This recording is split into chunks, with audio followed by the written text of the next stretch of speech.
Haymaker Coffee Company was established in 2021 to create the best coffee to fuel the underdogs who perseveres, who hustles, and have the give-it-all mentality to achieve their American dream.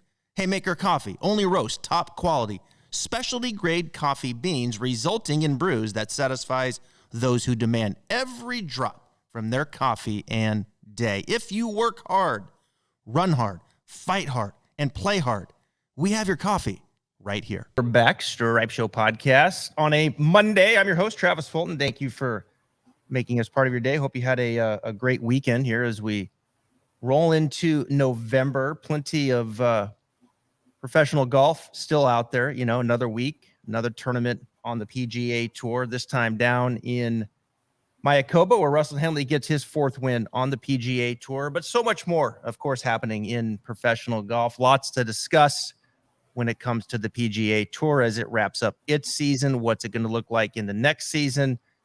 LIV, of course, is now done. What's it going to look like in February? Will they get official World Golf Ranking points? Patrick Reed back at it with some more lawsuits that are out there. So I thought I'd bring in Bob Harig with SI.com. How you doing, Bob? I'm doing well, thanks. Appreciate you having me. Well, I gotta start in Mayakoba. Of course, Henley wins by 4 over fellow Georgia Bulldog Brian Harman. And I'll be honest, I'm a golf nut. I'm in the business. I enjoy watching golf on TV, but I kind of feel the same as Max Homa. I'm exhausted. You know, I got a little fatigue here. Like I would imagine a lot of the top players who've been playing all year long. This event last week in Mayakoba, Bob, was the 45th tournament on the PGA Tour in this calendar year. Now I know it was the wraparound. They stopped, took a week off or two, and then they started the next season, the 2022-23 season. But in the calendar year, it's the 45th event. And there's 2 to go. They got Houston, and then they got the RSM. And then, oh, by the way, if you want, you can, you got the Tigers event, the Hero World Challenge, and the QBE shootout, taking the total all the way up to 49. So, I mean, there's just golf every week, all year. I'm fatigued. How are you holding up? Yeah, listen, this is the great dilemma, isn't it?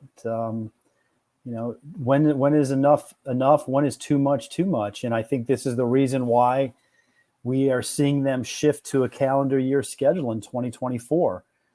Actually, next year at this time, these events will not count towards the 2024 season. They will be to allow guys to have a chance to keep their status from the prior season.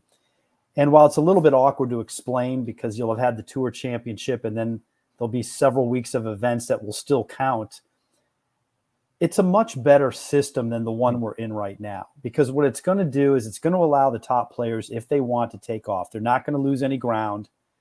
It allows us as fans to maybe unplug for a little while.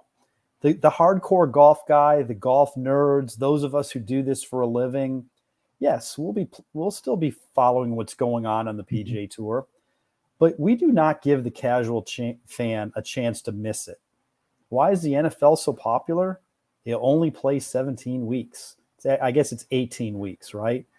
And yet, while they have an offseason full of news, the actual games, they give us time to miss it. All the sports kind of do that. Frankly, they baseball and hockey and the NBA could probably do well with some contraction. In other words, we might appreciate the games more if there were less of them. And I think that's the same with golf. These events right now are part of the FedEx Cup schedule that isn't going to end until August. And yet they're counting right now. How can they have as much meaning? They just don't. Now, next year, or starting 2024, when you condense that schedule to January 1st to the end of August, and the regular season ends in early August, now it's that much more pronounced. Every event's going to mean a little bit more because you've got less events to try to make your mark. So I think that's a good thing, and I think it'll be embraced.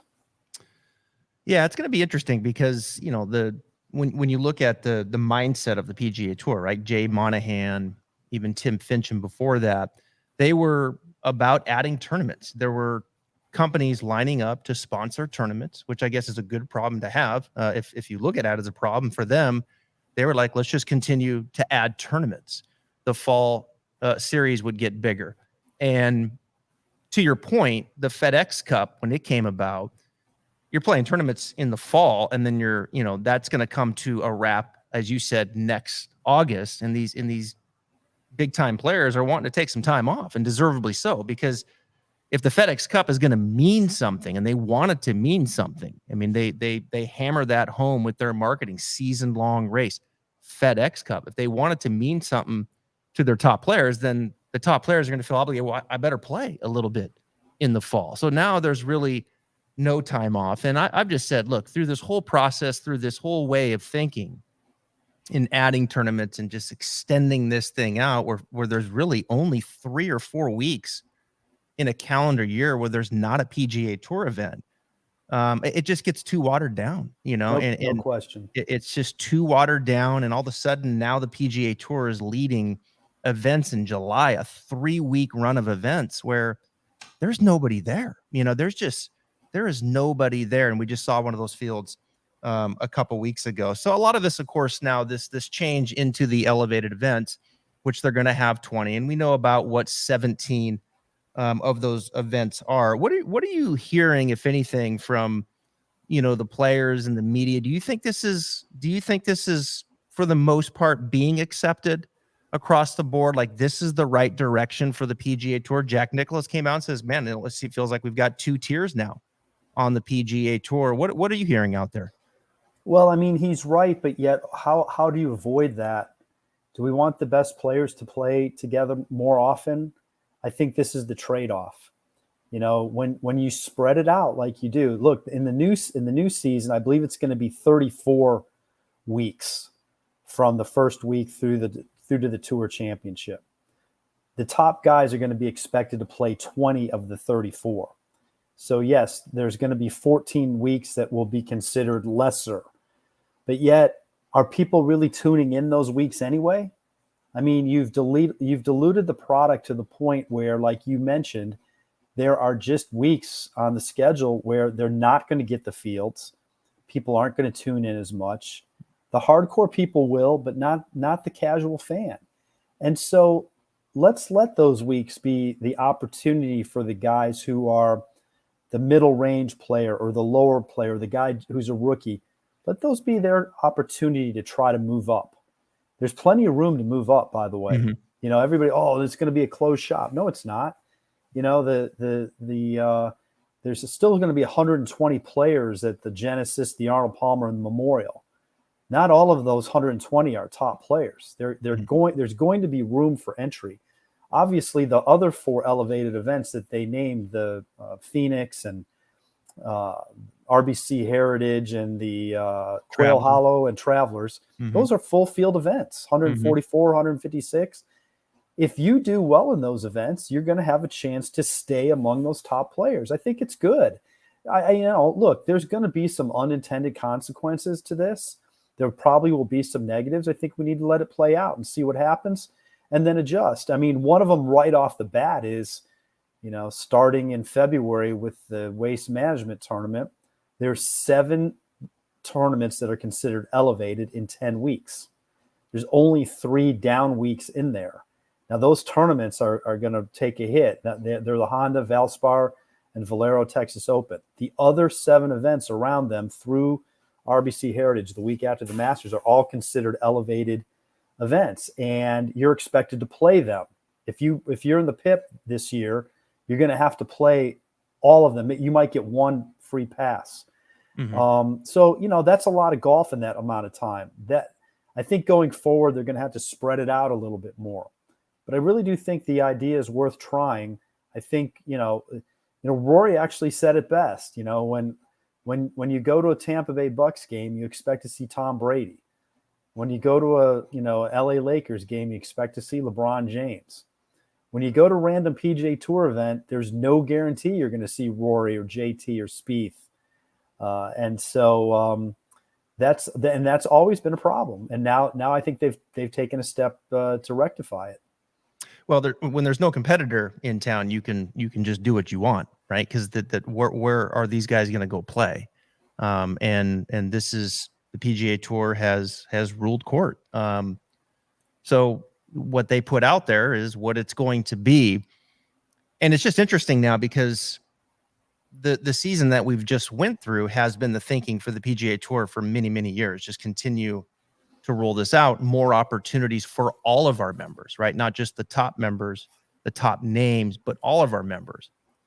And now all of a sudden, with some competition in town, that has completely switched. And now we got to take care of more of the we have to really pay attention to the opportunities and how many we're creating for our top players and leading with them rather than maybe all of them being treated equally and saying, look, we're trying to create opportunities for all of our members. And we've got sponsors and we want to just continue to roll them out now, 48 events in all. So now we're pulling back.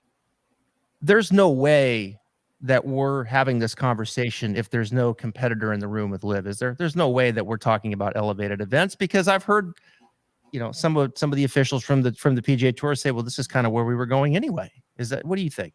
Yeah, I don't know if they would have gotten to this point this fast. Because these things have been out there for a while. The idea of a competitor, the idea of guaranteed money, which Liv is giving, the idea of giving these guys some sort of baseline, the idea of taking care of the stars, that concept has been around for several years. It's the reason we are where we are right now. You can just take it down to the most basic level. Tiger Woods shows up to an event. He brings so much attention. He sells tickets. He sells corporate hospitality. He produces TV ratings. He helped the tour get a large TV contract. But on Thursday morning, when he tees it up, he's guaranteed nothing. And the 100th ranked player in the world is also guaranteed nothing, but they're equal. And yet he'll be there for 3 days, a pro-am and 2 rounds with no guarantee, and yet he's part of the show.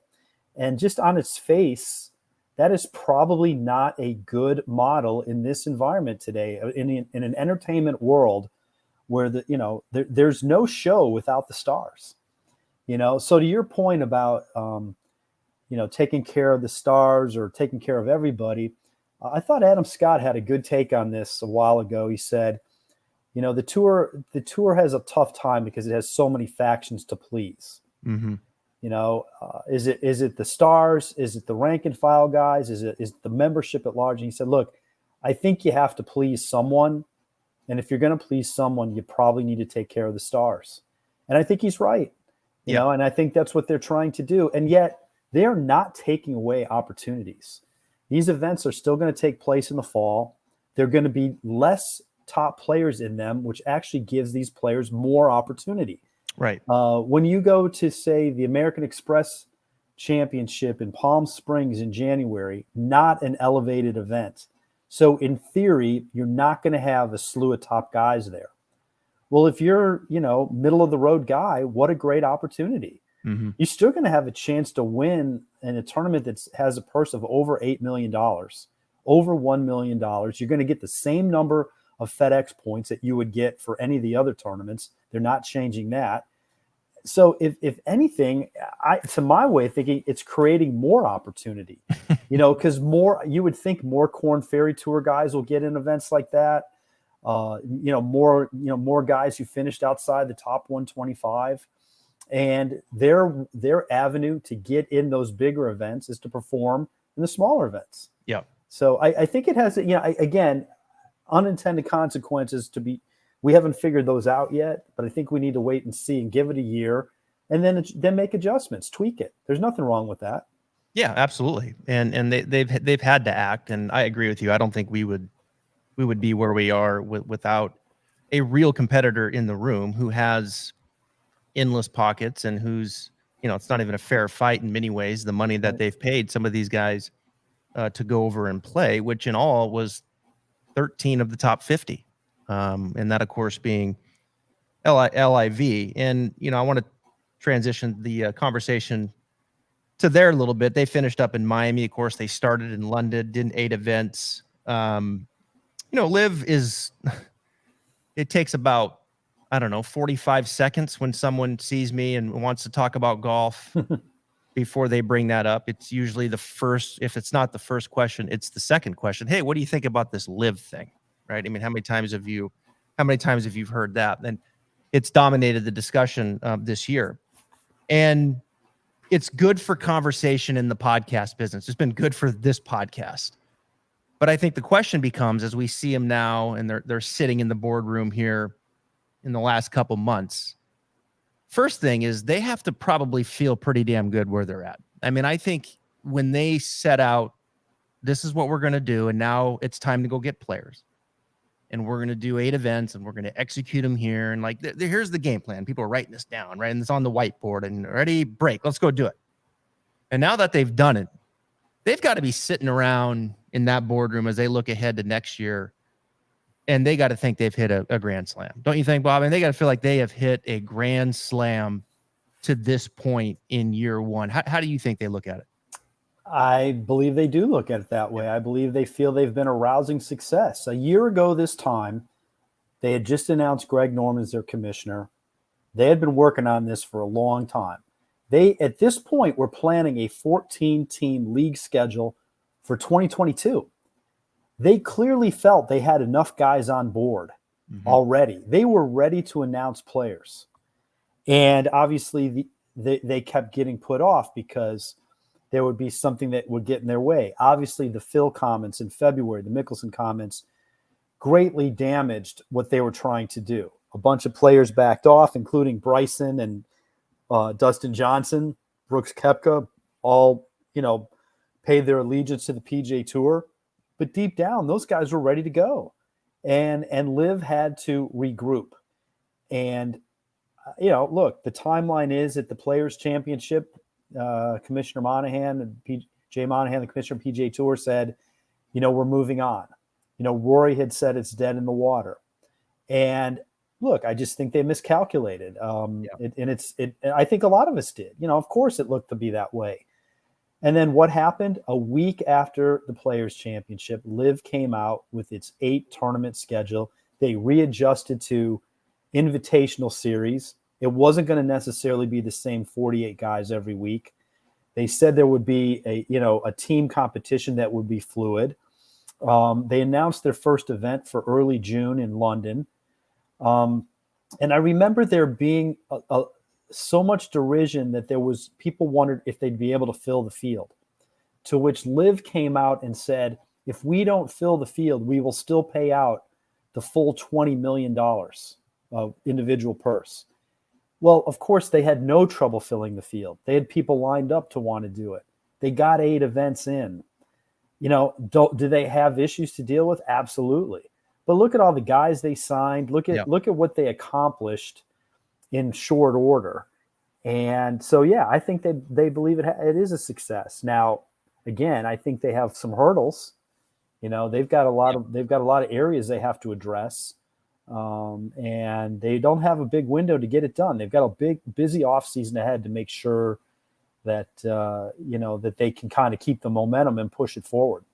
Yeah, one of those is the official World Golf Rankings, which we'll get to here in a second. But look at it from it's easy being so involved with the pro game like we both are. You're close to a lot of these people that have been part of the fabric of the PGA Tour for so many years, following these great players, that you have that emotional tie, right, to the PGA Tour and what it's been and what it means to you to this point in your career. And then you look at Liv and the success that they're having, a lot of different ideas. I think it's fair to be uncomfortable where the money's coming from, that track record. All of those things can be true also. But at the same time, I find myself, Bob, I want to be open-minded. I want to be open-minded about what I'm watching at Live Golf and how they're leading with maybe more of the social aspect. I know it's not a fair fight. When you have that much money, you probably better be successful when you're throwing that kind of money. Yeah. Like you have a much higher, you better be successful when your boss has given you that kind of budget to go get big name players and put on tournaments at courses that frankly, there's not a great deal of people attending. So you can maybe do some other things. But I think the big question becomes, is it good for the sport long term, right? Is this fragmentation of the sport? Put the names aside for a second, right? Just put PGA Tour Live aside, and just if it's, this, you got this tour over here and you got this tour over here, and they're all fighting and they're fighting with each other for these names. And in the US, we want to watch the best players and we want to be entertained, and we only have so many hours to do that, right? And that window shrinks.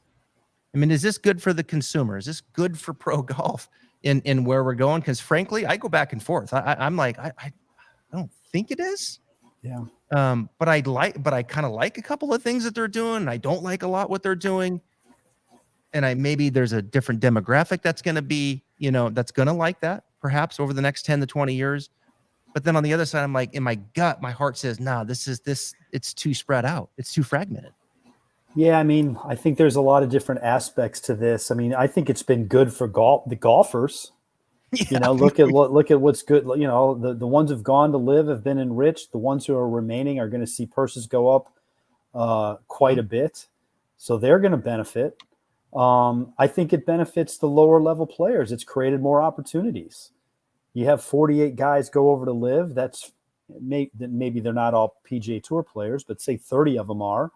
That's 30 more opportunities on the PGA Tour for somebody to move up and take their spot. So from their standpoint, it's good.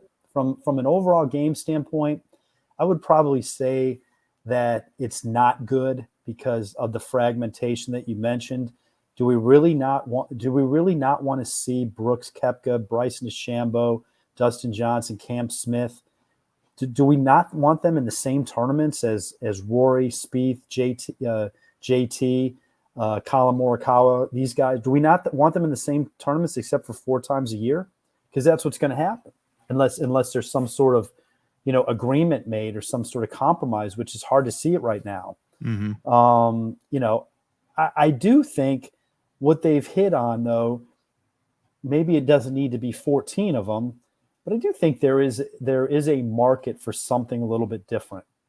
I know 54 holes is made fun of, 48 players, shotgun starts. I get all that, and certainly I get the money source.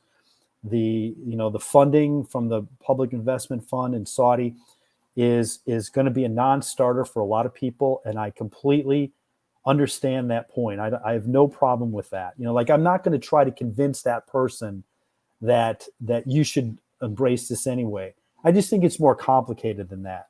This could have been somebody else putting up the money. And from a golf standpoint, would we have embraced it then?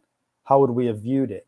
Alternate formats that, a 54-hole event, the LPGA plays a few 54-hole events. The NCAAs are determined at 54 holes. Is it the end of the world if you had 4, 6, or 8 of them a year? What if you went to a market that had a little bit harder of a time supporting 72 holes? Maybe they don't have the volunteers across 6 or 7 days. Maybe there's some reason to go to a market for a shorter time window. What would have been the problem with that? I know the tour is keen on 72-hole events. They go to great lengths to not play 54 holes, and, good on them. I think that's great, but I don't necessarily think it detracts from a tournament if it's 54 holes. Smaller fields are dealt with in the world rankings as it is. And as they're showing, it's easier to show all the players in when there's only 48 of them. So I do think they have some things that have some merit. We can debate them. Yeah. It's not like we have to get angry at each other over it. You might not like it, I might, or vice versa. It's not the end of the world. It's just that golf could use a little bit more than a 72-hole tournament every single week. Yeah. And, they've shown that there's a little bit different way to do it. Glenfiddich, the world's most awarded single malt Scotch whiskey, is expertly crafted and made with extraordinary care. Each single malt is a work of perfection. Yeah, I think you make a lot of valid points there, and it's going to be interesting, and this is a good transition to the official World Golf Rankings as they look at it. And golf has been slow, to, I guess, adapt, right, to the next era. Golf, when you were talking, it took me back to when I was young and I first got into the game. Golf was 18 holes, right? That's how my brain looked at golf, and like, okay, I'm going to go with my grandpa today and we're going to play 18 holes. And that's what I thought golf was. And until, okay, wait, you can only play 9. And then, all right. And then, you had the country clubs, and, you have the municipals, and now like golf can be a lot of different things. You can play golf in a simulator here behind me and have a ball doing it and be introduced to the game this way, and then kind of grow into playing a few holes. You can go right down the road here and play 12 holes. There's a 12-hole golf course right down here, or you can just play the 3 par 3s that are on the back. So like, there's a lot of different ways now to get into the game. Top Golf has certainly helped that. But I think the official World Golf rankings and the people that sit on in these chairs, right, and how they're going to look at it, are they going to look at it as, well, no, are we going to be really rigid, right? And like, really, this is the way it is. Or are they going to, you know what? We probably should adapt because things are changing in the world. And there are a lot of good things that are happening here. It's going to be fascinating to see how they come down on this, right? And how they basically are going to view LIV and whether or not they're going to give points. I don't think they're going to give points starting next year. This is my feeling. Now, if they do, I think they're going to make them go through that, 12 to 18 months grace period, which I think is legitimate, Bob. I think there has to be a grace period there to kind of feel out, okay, this is a legitimate series. They're in it for golf for the long term. They're working with us on some things. I think there's a legitimate 12 to 18 months to show your legitimacy, and now you're eligible for official World Golf ranking points. Now, at that point, I do think the official World Golf rankings needs to not be rigid. I think they need to look at the landscape here that LIV has created. And to your point, 54 holes. Yeah, I mean, we're comfortable with that. And here's how it ranks into 72 holes. And that's not how we did it for years in the past. But things are changing in professional golf. And I know that that's not what you want to hear, PGA Tour, but we got to look at the sport as a whole. So it's just, what's your gut? Do you think LIV gets points starting next year in February? Listen, I see all sides of this. I've really tried to dive into the world ranking issue and study it and learn about it. And, they do have a lot of guidelines that LIV doesn't meet. Right. One of them is they haven't been in existence for a year. Exactly. Yep. And so if they want to be hardline and make them wait a year, wait until June, okay. That's, I can live with that. The problem is that will bleed LIV. Their players are going to continue to keep dropping. And their point is that how can you not be rating a player like Cam Smith or Dustin Johnson? They're clearly better than their ranking is showing because it's slipping only because they're not getting points in events.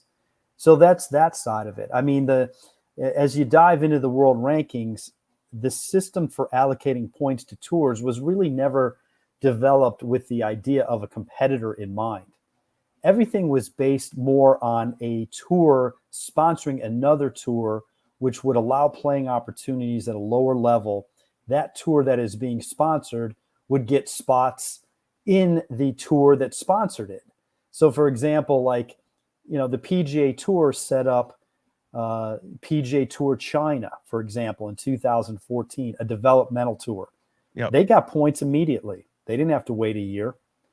PGA Tour China had an avenue that got you into the Korn Ferry Tour or the Mackenzie Tour, which is the Canadian Tour. There were pathways to move up. That was the whole point of it. They were getting minuscule points, but they were getting them. Now, they didn't have to wait a year because the PGA Tour, obviously, we all understand that if they're behind it, they're going to run it properly. They know how to administer the rules. They're going to have the minimum purse required. In LIV's defense, they clearly have the money to operate. They have people running their events that have a background in the game, rules officials, that sort of thing. That's their argument for not having to wait. And again, I go back to every time I talk or write about this, they have 14 guidelines.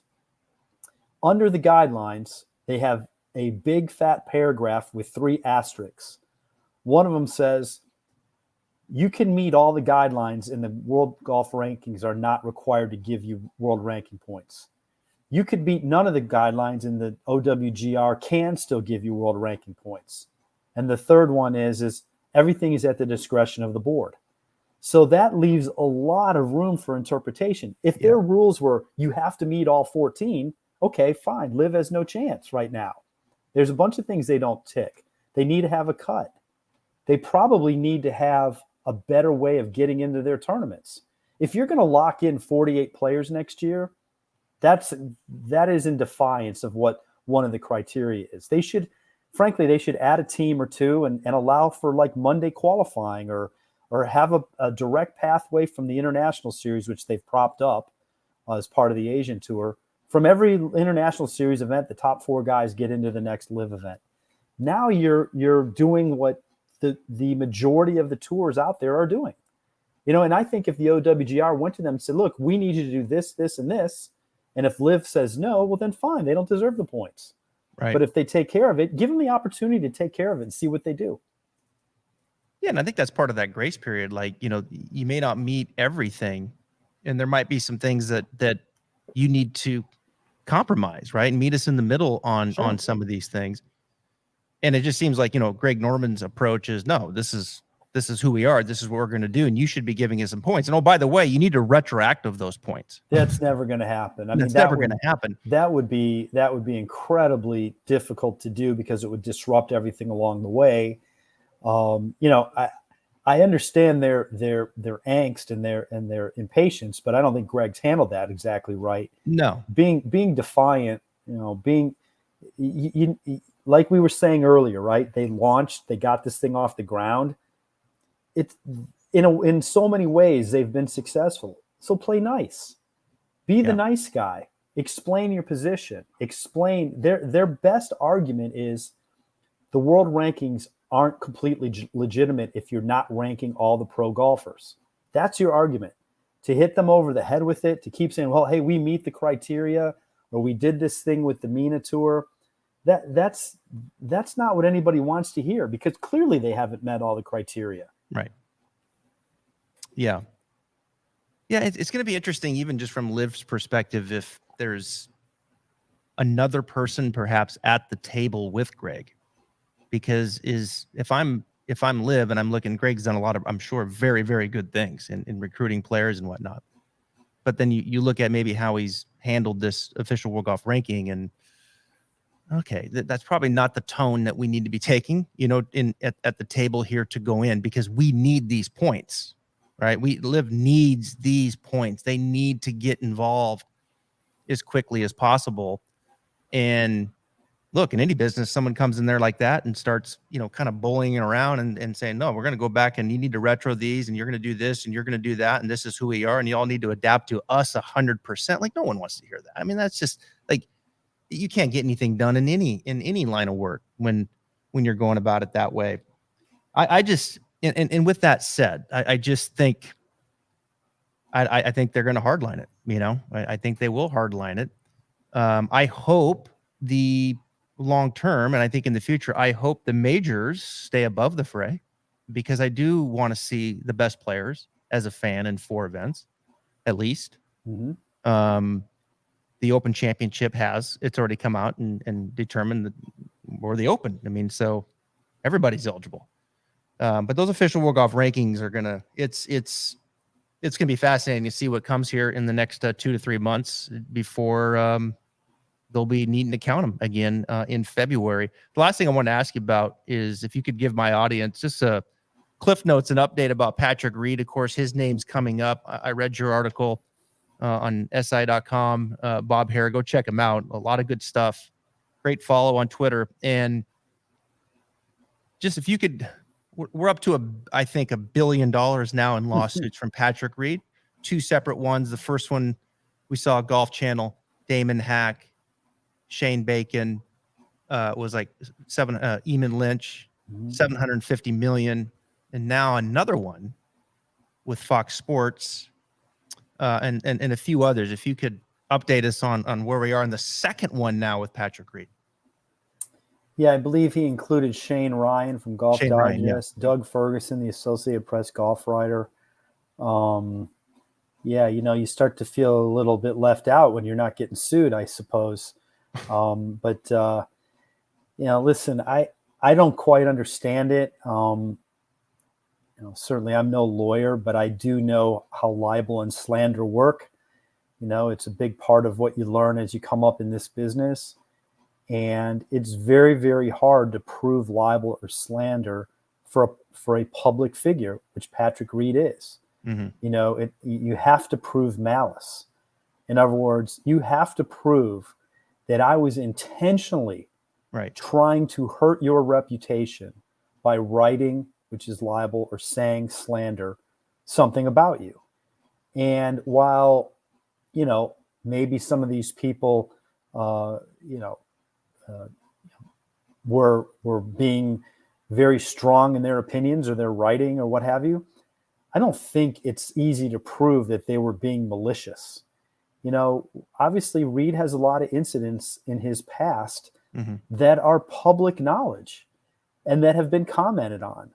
And I can have an opinion as to whether or not I think he broke the rules in the Bahamas when he touched the sand with his club behind that ball. That is not being malicious. That is just stating an opinion. Yeah. I viewed it. You viewed it. What do you think? What do I think? You might think he was okay. If I say that I think that he crossed the line in rule breaking, how is that libel? And the fact is he's had other incidents. Right. He had the thing at Torrey Pines in the tournament he won. Mm-hmm. Where the ball was he thought was embedded. He moved the ball before a rules official got there. All of us who've played or been around the game know you never touch the golf ball. Right. That's just part, unless it's on the green and you mark it. You're not supposed to touch the ball. You should be getting, even if it's the most mundane thing, you're supposed to let somebody know, or you ask for the rules official to come in. Why did he do that? He had a history in college. There have been things that have been reported. To re-report them or to discuss them, I find it odd that he is suing over that. I'd be surprised if it doesn't get thrown out. Now listen, from his standpoint, maybe he feels it's gone over the top. I'm not sure this is the best way to go about handling it. Yeah. Well, I'll admit, when the first one came out, and I left off Brandel Chambly in the first one, and in the lawsuit, I woke up that morning and I remember I had a call, and all of a sudden I'm getting all these text messages coming across, and they're saying you're listed in the lawsuit with Patrick Reed. I'm like, what are you talking about? And this is the day that it came out, and it was noted in there when Brandel was on our podcast and some of the things that were discussed, and that was part of the initial lawsuit. And I went, and then it wasn't me or the podcast, it was Brandel, but it was some of the things that he said here and obviously on Golf Channel, and then seeing Damon Hack's name. And I just started thinking the same thing that you just explained there. Like, I mean, I can have an opinion, right, on what I'm seeing, that's right in front of me, that just happened on TV. And we had Peter Ginsburg on, the lawyer that initially helped Patrick with the cease and desist letter. And then he was no longer part of that team when he took it to a lawsuit. And it was just interesting to listen to his perspective and whether or not something like this has legs to stand on, which he doesn't think it does from a defamation case. My guess is he got involved. The cease and desist thing is maybe there was a sense that you're beating a dead horse, right? Mm-hmm. And they wanted them to stop doing that. Exactly. That's different than, defamation is me. Okay, I point out the Bahamas, I point out Torrey Pines, but then I go out of my way to find other things that may not be true to harm him. Yeah. That's where you run into trouble. But these are things that have there's video. There's people that have spoken on the record about his time at Georgia and Augusta State. There are public records about some of the things that occurred. If you're making stuff up, that's one thing. Mm-hmm. And even that doesn't necessarily cross the threshold because, again, they have to prove that it's malicious. And if I'm saying this about you or me, it's a different level of standard. But Patrick Reed's a public figure. He's made a lot of money from the game. He's front and center. and he's got a higher level of proof against these guys. And yeah, I'm stunned that it's even gotten this far. I mean, I would be surprised if a judge doesn't throw it out. Yeah, I would be too. And I got the sense from talking to Peter that he would be surprised also. Let's talk a little team golf to finish this up. Team golf, live, the four aces. Speaking of Patrick Reed, Taylor Gooch, Pat Perez, and Dustin Johnson, of course, they were pretty dominant. Do you think that there is a market for that? I mean, do you think that moving forward that people are going to really invest and buy in to the four aces, to the Niblicks, right? These team names that they have, and really have that alliance and passion to the team competition of professional golf? I say no. I think that, I think it's interesting and this and that, and it's kind of hard to follow. But man, you listen to these players, it's all about the team. I mean, like, I think some of that they're being fed, right, what to say, but they're all quick to point out, yeah, I'm going to do it for the boys. Like we're over here playing team golf and this is cool. I don't know what else everybody else is doing over there. I mean, do you really think there's some validity to this and team golf moving forward week in, week out on the Live series? Well, I certainly understand the skepticism. It's not something we're used to. It's not like the Ryder Cup where it's match play and it's head to head. You're adding up strokes, and you are reliant on scoreboards and on TV to tell you where everybody stands. Mm-hmm. Whereas if you're following a match, you can easily decipher. You know who won the last hole. You can keep track of it pretty easily. Not that easy with this. So I understand the detractors. I think they probably can do better by the team names.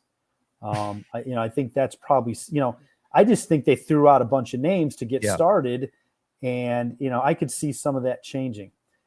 I think one of the reasons there's so much buy-in from the players, true, they're probably being told to say some of those things that they need to buy in. It would look bad if they were skeptics, but also they stand to gain big time financially from this. I mean, going forward, the model is that these teams will be sold as franchises. Right. The team captains are getting a 25% stake in the teams. Going forward, the prize money that the teams earn, which was, obviously the four aces got $3 million every time they won, they split it. Going forward, that $3 million is supposed to go into a pot that's supposed to pay for their expenses. That's supposed to pay for their physios and their coaches and their travel. In other words, Live would remove themselves from that, and they would take that on. They would sell sponsorships in theory. They might even sell tickets under their team name. And if, let's say, they sold the franchise for $100 million, in theory, Sergio Garcia is getting $25 million from that deal. Live would get the rest. Now, maybe Sergio set up a deal with his team where he cuts everybody else a small bit of that. It's in their best interest to buy into this, because if it works, they're all going to be rewarded handsomely. The question is, can it work? Mm-hmm. It can't work without exposure. You need to have the TV deal. The TV deal brings exposure, which might bring advertisers and sponsors, and everything falls into line. And again, I don't even think this will be a big thing in 2023. I don't think you'll see them. My indications are they're not going to be selling off these franchises before the end of next year. They believe that they have the ability to have the time to see them grow a little bit in stature and gain value. There's a lot of skeptics. I'm having a hard time wrapping my arms around the idea of how that will work. But these guys are not dumb. They've done their homework. They've vetted this. They've talked to people. They claim they've already had offers, and they've refused them because they think they can get more. So it's going to be fascinating to see. But I agree. I have a hard time, and I went to 7 of their events. I have a very, very hard time telling you who's on what teams, who's the captains of what teams, because it's just not ingrained in my head. We know the Yankees and the Red Sox and the Rays and the Braves and all that, but we just haven't had time to digest this yet. Yeah, you think about how long it's taken just to get to this point in the FedEx Cup playoffs. And I still don't think we fully, the majority fully grasp what exactly is happening there still, because it It's a great changes. point. It's a great point, and it was. But you know what? Early on, it was panned, even by the players to some degree, Yeah. and Yeah. now it's very much accepted. Yeah. The players buy into it. They view the winner of the FedEx Cup as a big deal. Yep. You often see the winner of the FedEx Cup getting Player of the Year, although it didn't happen this year. Scotty Scheffler got it. Roy won the FedEx Cup, but it does happen many years. They've guys used to skip playoff events, not anymore. Right. So it took some time. It's what other 16, 17 years in. Yeah. It probably took 5, 6, 8 years before it gained acceptance. I think that's another thing with Liv. We're expecting a lot from them in a short period of time. Yeah. Agreed.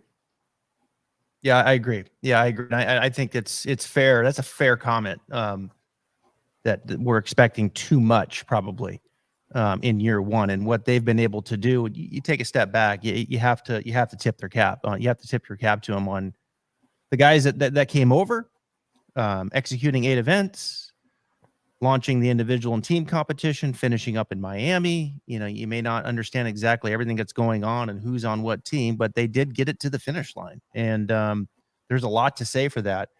But it is going to be interesting, the team competition, and I try to kind of follow along and invest a little bit more on what's happening there from the team aspect. But they got a long ways to go, I think, on really getting people excited about team golf and that really meaning something and having value to the level of sponsors coming in and purchasing. It seems a ways away from that kind of money that we've been throwing out. All right, last thing, the match December 10th. Speaking of team golf, Tiger, Rory versus Spieth and JT. What do you think? Tiger, he's been out there with his boy Charlie. Charlie taking on a little growth spurt. His swing looks great. Yeah, sounds like they'll be playing in the PNC father-son, which will be awesome. But to see Tiger, again, playing in December, it sounds like a couple times with Rory. Those guys have really come together, not only on the golf course, but from a business standpoint and what they have going. And of course, we know JT and Spieth are the best of friends. This feels like it could be the biggest one, doesn't it? Yeah, absolutely. I mean, the first one was pretty big with Tiger and Phil. Yeah. There have been some different iterations of it since that have had, various levels of success. I think this one, December 10th, I don't think that's a big college football Saturday. I'm not sure if the NFL's playing then, so they might have found a window where they can grab some eyeballs under the lights. I think people are always interested in what Tiger's doing. Oh, yeah. I'll be curious to see if he plays the Hero World Challenge the week before.